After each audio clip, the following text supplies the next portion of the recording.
So ఇలా ఇట్లానే మనకి ఏది మల్లంపేట దగ్గర కూడా ఇలానే అయింది, ఎఫ్టీఎల్లో కట్టారనేది అంత.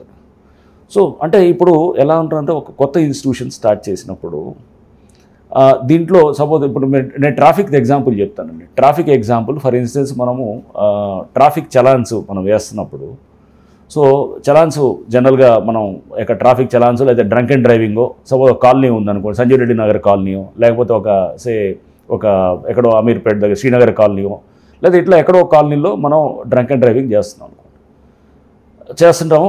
అలా చేయడం అది తప్ప లేదు, తప్పేం కాదు, చట్టపరంగా దట్ ఈస్ పర్ఫెక్ట్. బట్ ఇంకా మనం దాని మీద కొంత మెచ్యూరిటీ, నేను ట్రాఫిక్లో ఐ వాజ్ డీసీపీగా అండ్ అట్లానే I headed the city traffic as joint CP traffic.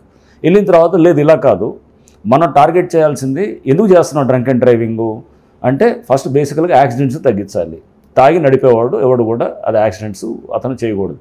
So next ఏం చేస్తాం, డేటాను తీసుకోవటం, యాక్సిడెంట్ ప్రోన్ ఏరియాస్ వాటి దగ్గర ఎక్కడ యాక్సిడెంట్ ప్రోన్ ఏరియాస్ అవుతున్నాయి అక్కడ తీసుకోవటం, వాటి దగ్గర మనం ఫోకస్ చేస్తాం. అంటే జనాల్ని ఊరినే మనం ఇబ్బంది పెట్టకూడదు ఎక్కడంటే జస్ట్ బికాజ్ చట్టపరంగానే దాన్ని తీసుకుని.